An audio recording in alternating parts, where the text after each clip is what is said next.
Assalamualaikum warahmatullahi wabarakatuh. Alhamdulillah wa syukurillah wassalatu wassalamu ala rasulillah wa ala alihi wa ashabihi wa mawalah amma ba'du. Nah, teman-teman, semester 2 hari ini kita mulai mengenal metodologi pembelajaran Al-Quran. Dan yang kita gunakan adalah metode UMI jilid 1 dewasa dalam pertemuan ini. Semoga teman-teman sudah mendapatkan buku yang sudah dipesan dan membukanya di halaman pertama. Nah, sebelum kita lanjutkan, kita membaca doa terlebih dahulu.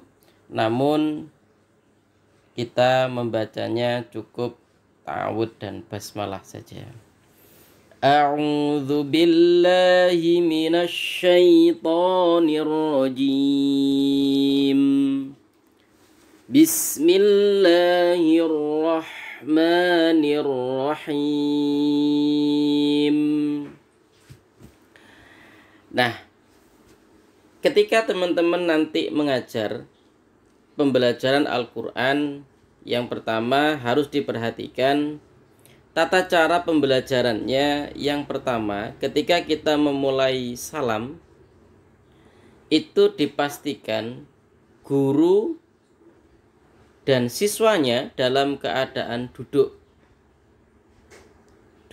dan rapi. Jangan memulai salam dengan keadaan anak-anak yang belum siap, ya. Kemudian membaca doa dengan diberi komando ketua kelas atau ustadz atau ustadzahnya secara langsung. Nah, kita skip doanya, nanti ada sesi sendiri kita akan membahas tentang doa ini. Yang pertama, untuk pembelajaran Al-Quran di metode UMI ini, untuk yang jilid reguler ini ada 6 jilid yang masing-masing terdiri dari 40 halaman. Nah, untuk buku yang kita gunakan ini hanya ada 3 jilid. Ringkasan. Untuk jilid 1 adalah ringkasan jilid 1 dan 2. Untuk jilid 2 adalah ringkasan 3 dan 4. Dan jilid 3 ringkasan dari jilid 5 dan 6. Mana batasnya? Batasnya adalah di halaman 20. Jadi kalau UMI dewasa sampai halaman 20 berarti sudah 1 jilid. Nah, pokok bahasan yang akan kita bahas pada jilid pertama atau di pertemuan pertama, yang pertama, pokok bahasannya adalah bagaimana mengenalkan kepada siswa huruf hijaiyah alif sampai dengan ya. Kemudian yang kedua, bagaimana mengenalkan huruf hijaiyah berharokat fathah a sampai ya. Kemudian membaca 2 sampai 3 huruf hijaiyah yang berharokat fathah. Nah, sedangkan di bagian kedua nanti dari jilid 1 adalah mengenalkan harokat kasroh, dhamma, fathatain, kasrotain, dan dhammatain. Atau bahasa lainnya mengenalkan harokat selain kasroh. Yang kedua adalah pengenalan bagaimana membaca huruf sambung alif sampai ya dan pengenalan angka Arab 1 sampai 99. Nah, ketika nanti mengajar jilid ini, yang pertama yang harus teman-teman perhatikan, bahkan di berbagai metode lain, ketika baru mengenalkan huruf hijaiyah, perhatikan catatannya adalah langsung dibaca, tidak dieja.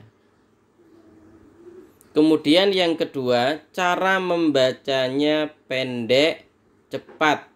Perhatikan, pendek dan cepat.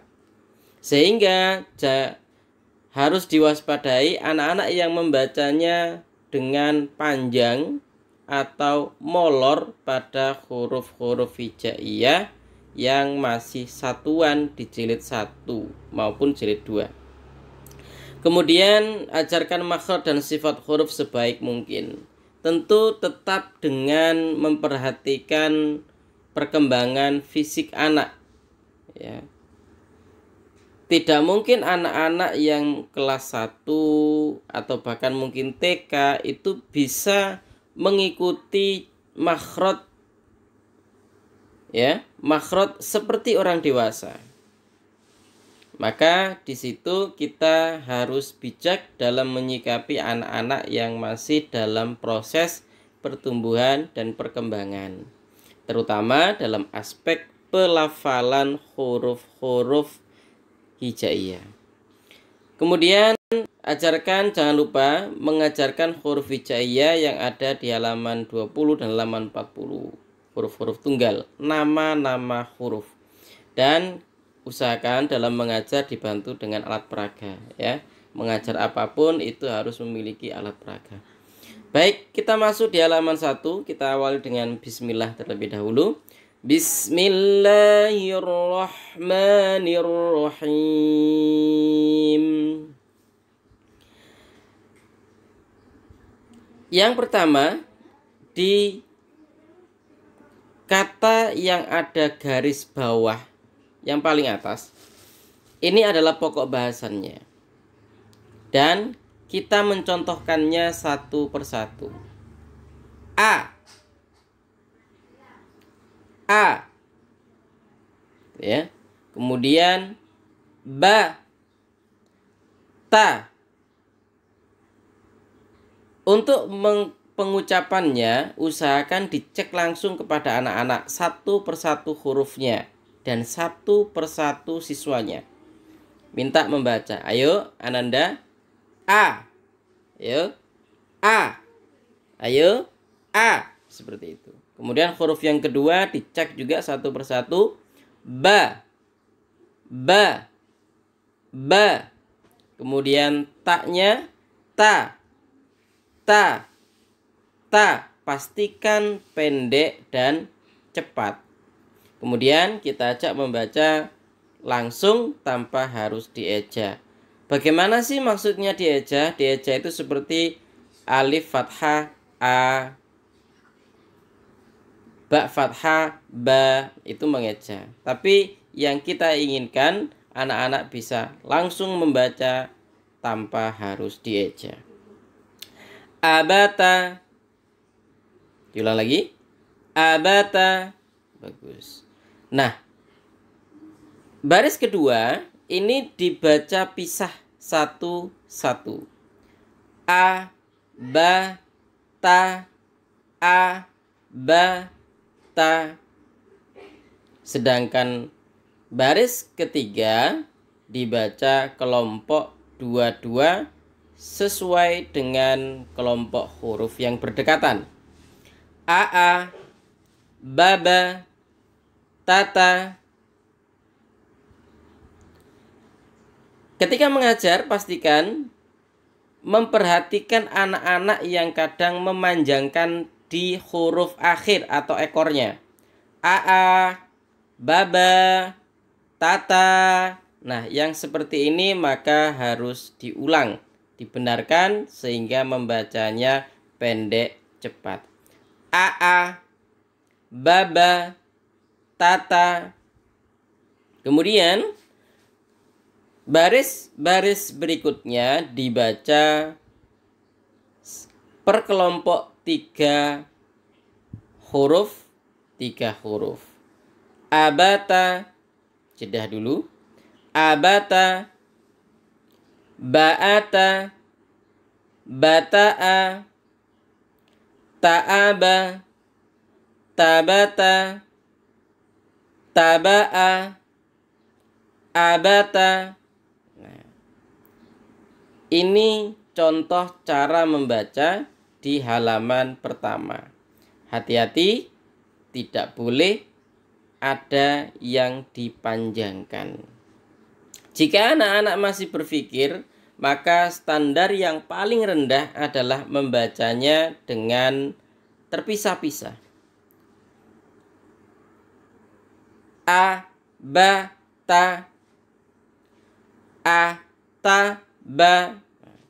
Ini minimal, tetapi standarnya adalah standar yang paling jelek.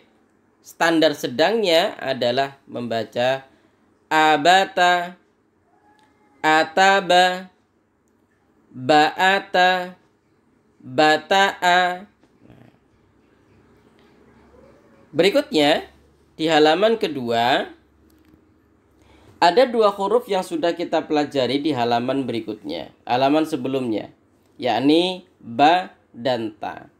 Dan yang berikutnya adalah fa. Fa. Cara pengucapannya adalah ujung gigi yang atas ditempelkan ke lidah bagian tengah. Fa. Fa. Ya, ujung tetapi agak ke tengah. Batasa. Batasa. Masih ingat? Baris kedua dibaca putus-putus atau satu persatu. Ba, ta, fa, ba, ta, fa, baba, tata, fafa, dan seterusnya. Berikutnya, kita mengenalkan huruf jim, ha, kho, tetapi tidak perlu dieja, langsung dibaca. Jahakho, jahakho. Sekali lagi, jahakho. Baris kedua dibaca pisah-pisah. Ja, ha, kho, ja, ha, kho, jaja, haha, kho. Baris ketiga dan seterusnya dibaca per kelompok 3 huruf. Jahakho, jabakho, bakhota, ajaba, bahatha, khobakho, khotaja, takhoja, sakhoba, bahatha. Kemudian di halaman keempat, maka tidak ada pokok bahasan baru. Jadi halaman keempat ini adalah halaman latihan. Langsung dibaca. Jahakho, fajaha, hajaba, fakhoja, athakho, khotaja, bakhotha, tajaha, dan seterusnya. Nah, teman-teman, contoh cara membaca jilid 1 mulai dari halaman 1 sampai dengan halaman 20 saya kira cukup. Silakan teman-teman berlatih dengan buku yang sudah berada di tangan teman-teman. Baris pertama tadza, kemudian baris kedua dibaca pisah-pisah ta, za, ta, za, ta, za. Hati-hati, bagian za ini paling sering tertukar dengan za. Kebanyakan anak-anak Balikpapan ini ketika mengucapkan za tertukar dengan za. Azan, salah, yang betul azan. Ustaz, salah, yang betul ustaz. Nah, perhatikan dan kalian harus berlatih. Tadza, tadza, tadza, khodadza, zahadza, jadatha, khadzaba. Nah, oke, silakan teman-teman berlatih sampai huruf waha, aya, dan latihan di halaman 18 dan halaman 19. Pertemuan berikutnya kita akan latihan sesi untuk jilid 1 ini secara tatap muka, dan kalian wajib membaca satu persatu, khususnya di halaman 18 dan halaman 19. Selamat belajar. Assalamualaikum warahmatullahi wabarakatuh.